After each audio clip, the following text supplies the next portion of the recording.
Caitlyn tried to flop. She tried to flop on what happened. Like, that little shoulder bump, it was not that serious. Okay, Caitlyn, I need you to be all the way serious and for real, okay? You fell down. The first thing you did is, whether it's your privilege, whatever it is, but you're weaponizing how people view you and are talking about you when you say something like that. And this is a WNBA reporter, people, but it's like you can't say something like this and not get called out. And she is definitely getting called out. And Natalie Esquire is not new to putting down the efforts of Caitlin Clark and what she has accomplished in the previous season. Natalie Esquire also claimed that Caitlin Clark was stat padding. She's also a big Aces fan. It started with one reckless sentence from an ESPN reporter, one that twisted Caitlin Clark's name, distorted her intentions, and set social media on fire. Caitlyn tried to flop. She tried to flop on what happened. Like, that little shoulder bump, it was not that serious. Okay, Caitlyn, I need you to be all the way serious and for real, okay? You fell down. The first thing you did is, and you look to the damn ref to give you what? That's what happened. That's what she always does, right? She's always falling to the floor, and then people acting like it's mad hard. Pay attention to what she did in college. That is what she did. She's from the LeBron school, the Luka school, the Harden school. They try to sell fouls, right? I would say that her coach did not do a good job preparing her for the physicality of what was to come and what to expect in the WNBA. So yeah, I'm kind of saying, like, this is not that deep. It's a little hip check. Within hours, it snowballed into a storm of lies, clickbait headlines, and hate-filled narratives that had nothing to do with who Caitlyn really is. But this time, she didn't just walk it off. She hit back, hard. In a shocking turn of events, Caitlin Clark has allegedly filed a lawsuit against the reporter responsible. He was asked about Caitlin Clark. Coach Krzyzewski, listen to what he said. Yeah, well, she's terrific. And it'd be easy to build something on her because she's the best thing she does is pass. She's a magical passer and she has a great feel for the game. So, I mean, what her coach did, I would have done exactly what she did. Make sure she handles the ball a lot and she'll make everybody better. And what I was amazed with at how she's handled all the defenses. And then when she got into the WNBA, some of the negativity that was out there or jealousies. And I think she's just been remarkable. She's a really good basketball player. Yeah. Accusing them of spreading fake news with the power to damage not just her career, but her legacy. And now, the entire sports media world is scrambling to clean up the mess. What really happened? Why did Caitlyn sue? And how did one false report turn into a national scandal? Let's break it down. Caitlin Clark has been getting comparisons to the most famous person in the world at this point in time, Taylor Swift. White was giving a comparison to the star status of Caitlin Clark, and she stated this precisely. She said, quote, "She's incredibly humble. She understands the big picture. So she views it understanding her celebrity. She's a Midwest kid, a Midwest person, and she is who she is. She tries to live her life in an authentic way, but she's very much Taylor Swift 2.0. It all began with an offhand remark that should have never made it past the ESPN editing room. The reporter, whose name is now being dragged across social media, went on air and implied that Caitlin Clark was purposely distancing herself from her black teammates to chase a white savior narrative. Caitlin Clark's popularity is tied to her whiteness. What Nike and Caitlin Clark are known for as of right now is the fact that they have set on Caitlin Clark as what is their most valuable asset. How great would Asia be if she didn't have that mentality? Because she can play. She plays all the time. Nobody watches. It was a statement loaded with assumptions, a dangerous blend of race, image, and intention, all tied up in a single soundbite designed to go viral. And it did. Within minutes, that clip started circulating on Twitter, Reddit, and sports blogs, igniting a firestorm of debates that had little to do with basketball and everything to do with identity politics. You know, I don't know what it is about Angel Reese, but there's been sort of this narrative that started about, like, the way she dresses. Like, she's always showing too much of her body. It's her body, and it's an amazing body. And if she wants to show it off, she's allowed to do that. The crown she wears is heavy. The way, to me, I think, considering all that comes at her, I think she's handled herself gracefully. But what made it worse was the confidence with which it was delivered, as if this wasn't just commentary, but fact. People started picking apart Caitlyn's past interviews, game footage, even her old social media posts, looking for evidence to support the narrative. She was remarkable on top of the fact that she had to deal with so much hate when she got to the WNBA. Accusations piled up quickly, none of them rooted in reality, but the internet wasn't asking for truth. It wanted outrage. And Caitlin Clark, the NCAA's golden star and fan favorite, suddenly found herself the target of an agenda she never asked to be a part of. For a while, she stayed quiet, hoping the noise would fade, but it didn't. Frankly, Caitlin Clark is the best point guard in the history of the WNBA already. Caitlin Clark had tied the WNBA record for most career games with 25 points and 10 assists. No one is scoring and dishing at the rate Caitlin Clark is in the history of the WNBA. The ESPN segment kept airing, fueling more headlines. Fan accounts reposted it, influencers chimed in, and suddenly Caitlin's image was being rewritten in real time by people who didn't even know her. But I love my teammates so much that I will take any hit from them, good, bad, ugly. I'm going to go out there and I'm going to try to be the best.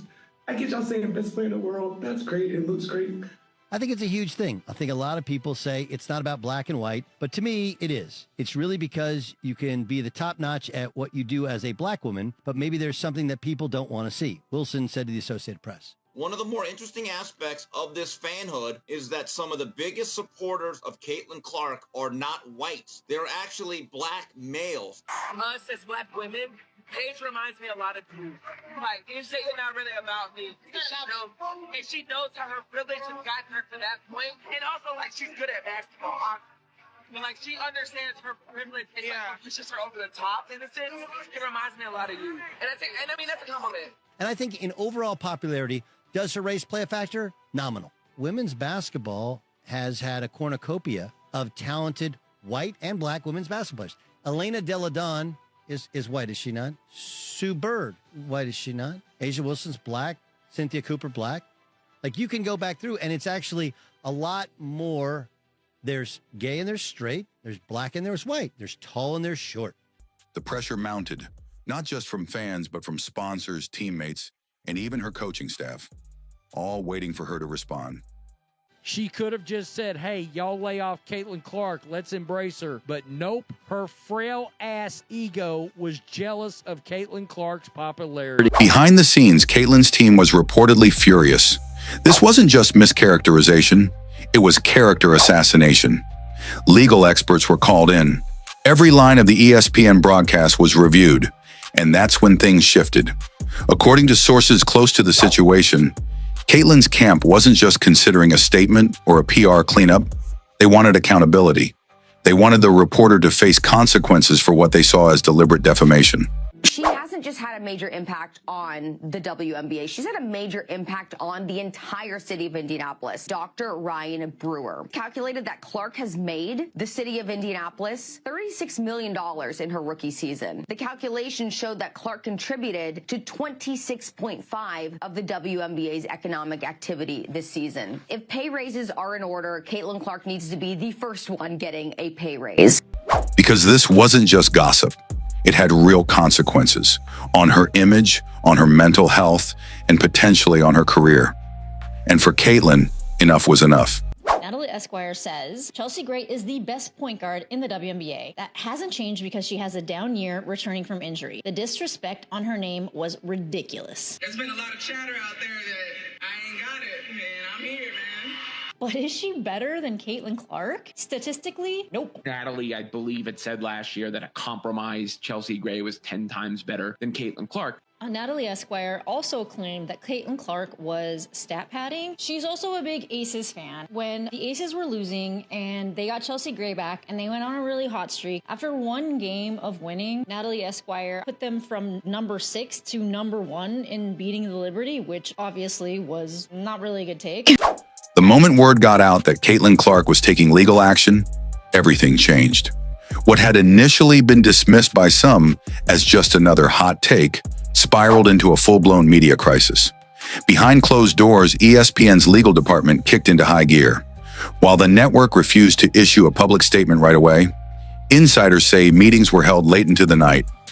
Let's get into the stats. Best point guard in the WNBA, Caitlin Clark. In her one professional season in the WNBA, Caitlin Clark came away with an average of 19.2 points, 8.4 assists, and 5.7 rebounds for the season. Let's check out Chelsea Gray's stats. Chelsea Gray averaged 8.6 points, 2.9 rebounds, and 4.9 assists. But let's check out the year before. She did average 15.3 points a game. Not bad, right? She averaged 4 rebounds and 7.3 assists. Still is not better than Caitlin Clark's averages. 2021, 11.1 points. 2020, 14 points. 2019, 14.5. There is not one year where she averaged more points than Caitlin Clark. There is not one year where she averaged more assists than Caitlin Clark. Lawyers were consulted.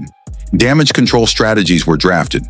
They knew this wasn't going to be easy to brush off, not when the face of women's college basketball was now accusing one of their own of maliciously distorting the truth. The lawsuit, according to those familiar with the matter, alleges that the ESPN reporter knowingly broadcast false information with the intent to harm Caitlin's reputation.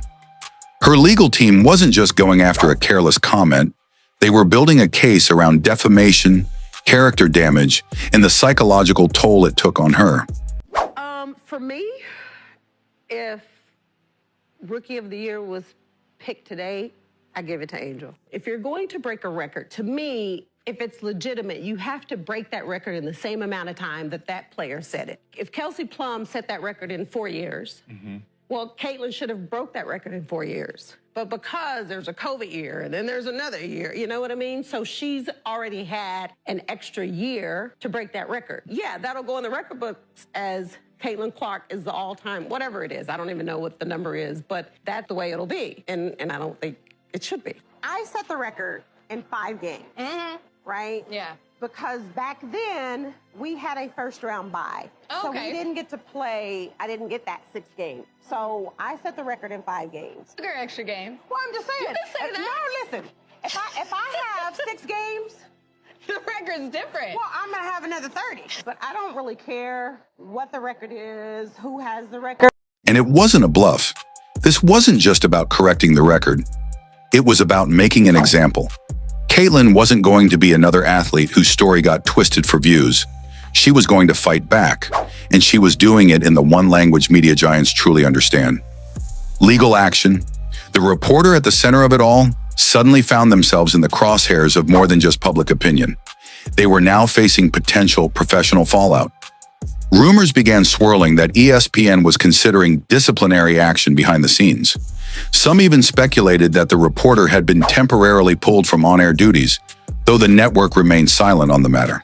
Number one factor in her popularity is her ability and how entertaining she is to watch. That's why she's become internationally popular. That's why the record books have her name at the top of them. And Natalie Esquire is not new to putting down the efforts of Caitlin Clark and what she has accomplished in the previous season. 7 months ago, when the season was in, Natalie Esquire also claimed that Caitlin Clark was stat padding and posted this on her social media account. Are we going to be upset tonight that Caitlin tried to chase the franchise assist record when the game was already won? I have no issue with her doing it because that's normal behavior and actually what many competitors do. This was obviously in her response to a lot of people going off about Angel Reese's double-double stat padding. What made the situation more volatile was how quickly public sentiment began shifting. Just days earlier, some fans had bought into the controversy. But now, with Caitlin taking a legal stand, people started revisiting the clip with fresh eyes. Was it taken out of context? Was the narrative intentionally inflammatory? Had the reporter gone too far? There's been a lot of chatter out there that I ain't got it, and I'm here, man. So, quiet the noise and keep playing my game. Having fun and doing it. I enjoy this game, and I love it so much. So, playing with them all the time, and they got my back, so having fun. Prominent voices in the sports world began weighing in. Former athletes, analysts, and even rival coaches expressed concern over the recklessness of media narratives that seem to target high-performing women, especially those who don't fit neatly into the expected mold. Some defended Caitlin, calling her response brave and necessary.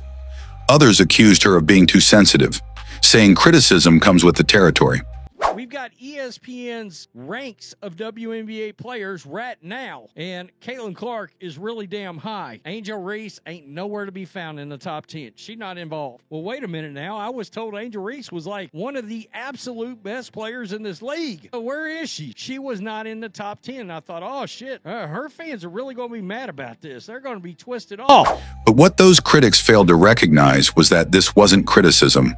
It was a coordinated character attack wrapped in the authority of a respected platform. And Caitlin wasn't standing up just for herself. She was drawing a line for every athlete who's been reduced to a headline, misquoted, or used for clicks without any regard for the truth.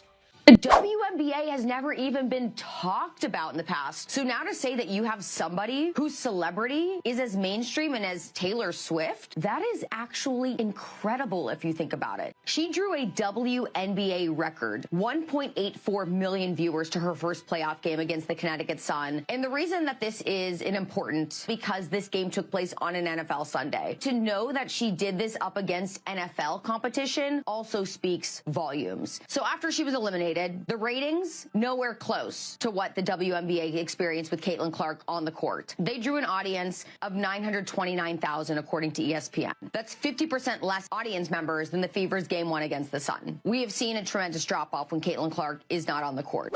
And while the lawsuit hasn't been publicly confirmed or denied by Caitlin's camp, the legal whispers were loud enough to spark a chilling effect.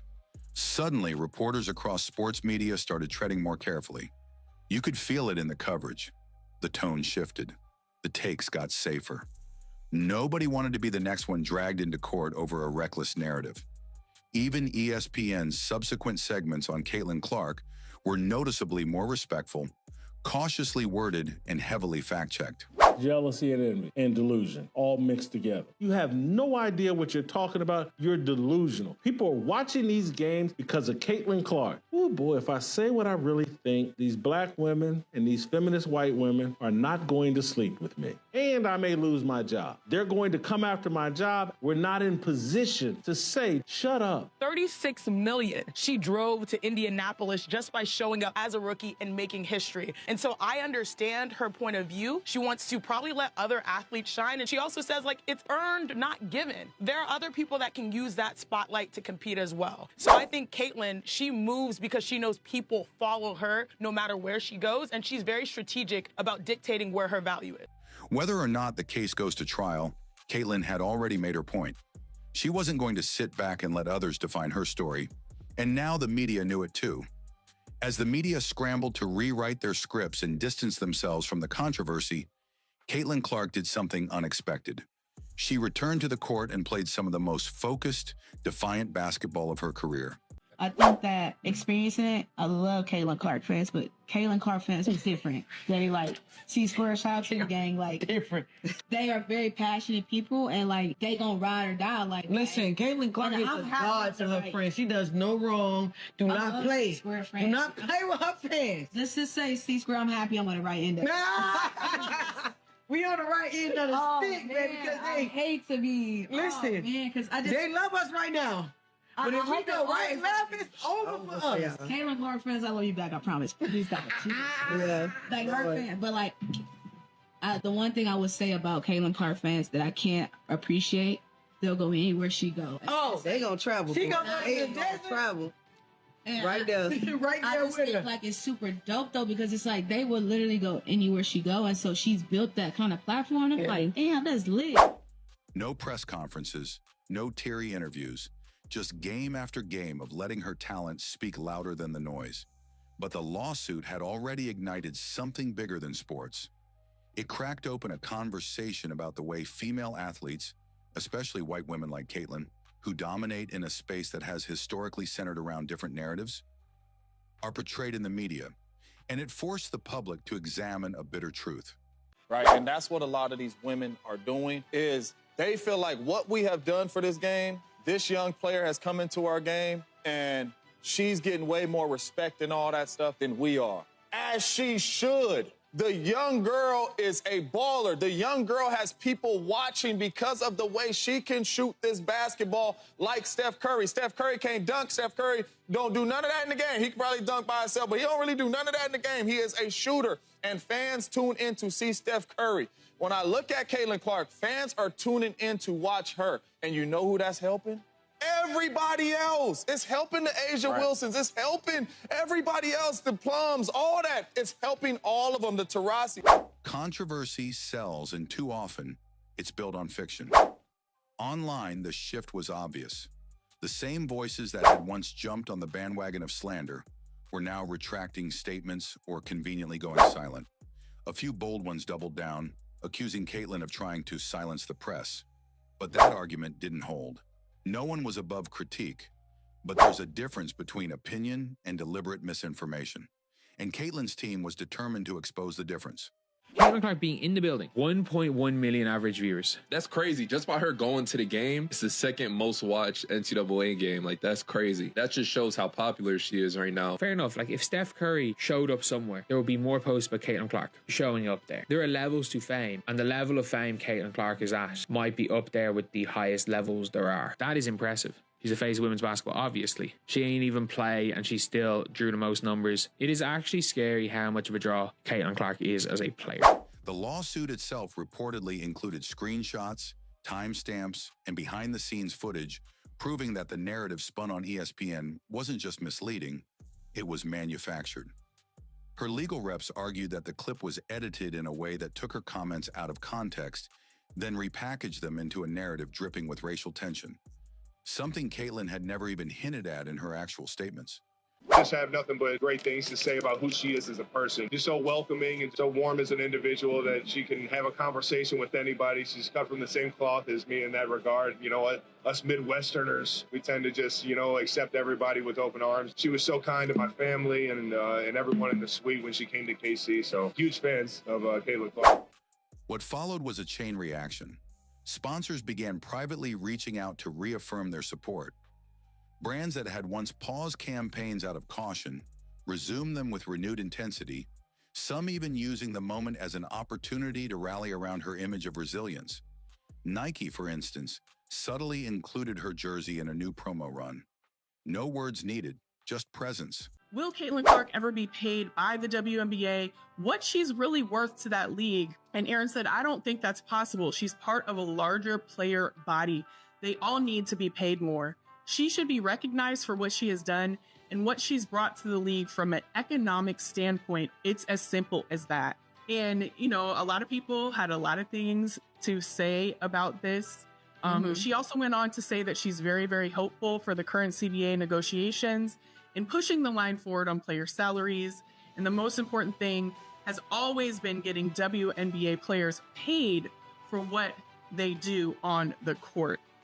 And so it's important to note that, obviously she's not an agent just for Caitlin. She has a lot of WNBA players underneath her as well. And to me, as I understand that Caitlin is, one of her clients, probably, I don't want to say her biggest one, but definitely one that she focuses a lot on, I'm sure. And so she's going to say this. And a lot of people had things to say about positioning just Caitlin Clark, which I agree with, because she's not the only player that brought in revenue. She's not the only player who's bringing in eyes. She's brought in a lot. Her impact is great, but you could say the same thing for the entire rookie class that came in last year. Fans showed up at games and let Caitlin play shirts, a not-so-subtle nod to the chaos she'd endured. The WNBA, which had once seemed uncertain how to position her amid the controversy, suddenly leaned all the way in. Her face was back on banners, her name returned to headline status, and media coverage began focusing on her gameplay rather than the gossip swirling around her.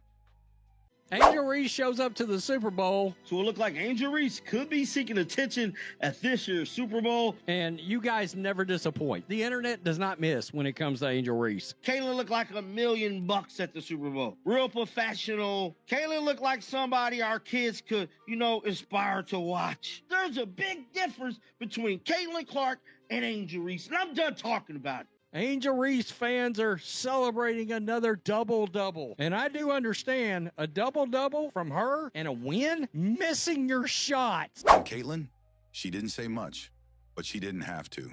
Every shot she hit, every record she broke, was a direct counterpunch to the false image that had been painted of her. The court had become her statement, and while the lawsuit continues to loom in the background, its details tightly managed by lawyers. I cannot believe this is actually a clip that somebody put out to try to make her look good. This makes her look terrible. I'm shocked. That was pathetic. And then finally, she makes the layup. We're celebrating that? Really? What's clear is that Caitlin Clark flipped the script. In an age where athletes are often reduced to controversy for clout, she turned the scandal into a spotlight and used it to show the world exactly who she is. Not a headline, not a pawn, but a fighter, a game changer, and most importantly, someone who refuses to let lies define her legacy. Caitlin Clark's jersey retirement was huge. It was a huge event. Yes, AJ Wilson's jersey retirement was on the exact same day. There was no question about it. What was crazy about this, the numbers were much better than NBA legend Kobe Bryant's jersey retirement ceremony on December 18, 2017 on Iowa versus USC February 3rd. Is also the second most watched game in NCAA history, just by her going to the game. Caitlin Clark didn't just respond, she rewrote the rules. What started as a reckless media smear spiraled into a cultural reckoning, and instead of breaking under the weight of it, she rose higher. She didn't beg for sympathy or spiral into scandal. She showed up, lawyered up, and let her game do the talking. Caitlin Clark agent named Aaron Kane is calling for higher WNBA salaries in the midst of the WNBA. It is the Caitlin Clark effect, I do believe, that has helped to elevate the entire league. So when you look at the salaries league-wide, including Caitlin Clark's, they're very embarrassing. Caitlin Clark was just paid over $78,000 this past year as her salary. When you look at what the NBA players are making, nowhere close. Like, not even a drop in the bucket. $78,000, come on. For a professional athlete, come on. We don't really need to say more than that. And now, the same outlets that tried to twist her story are being forced to respect it. Whether the lawsuit ends in court or behind closed doors, one thing is clear. Caitlin Clark sent a message to every journalist, every commentator, every network. If you come for her with lies, be ready to face the truth. Loud, legal, and undeniable. Most points by a point guard in a season in WNBA history. Most double-doubles by a rookie guard in WNBA history. Most points by a rookie in WNBA history. Most assists by a rookie in the history of the WNBA. First WNBA rookie to record 2 triple-doubles. First triple-double by a rookie in WNBA history. First triple-double in Fever history. The first player to be named WNBA Player of the Month and Rookie of the Month in the same month. First player in WNBA history with 20 or more points, 15 or more assists, and 5 or more rebounds in a game. She won Rookie of the Month 4 times. Eastern Conference Player of the Week 3 times, single season rookie record for assists, single season rookie record for 3-pointers, single game record for assists, 19, franchise record for most double-doubles, 3-pointers, career 10 or more assists in a game, franchise record for most career 10 or more assists in a game. Fastest WNBA player to reach 100 3-pointers. She did it in 34 games, most assists by a rookie in a WNBA All-Star game, for which she received the most fan votes ever, 700,000 of those. Fastest player to reach 350 points and 150 assists to start a season, regardless of years in the league. People will say, pay more attention to the other folks. Like, she couldn't do it herself. You know, LeBron has teammates, Jordan had teammates. I understand. I think that experiencing it, I love Caitlin Clark fans, but Caitlin Clark fans is different. They like C-Square Shots in the gang, like different.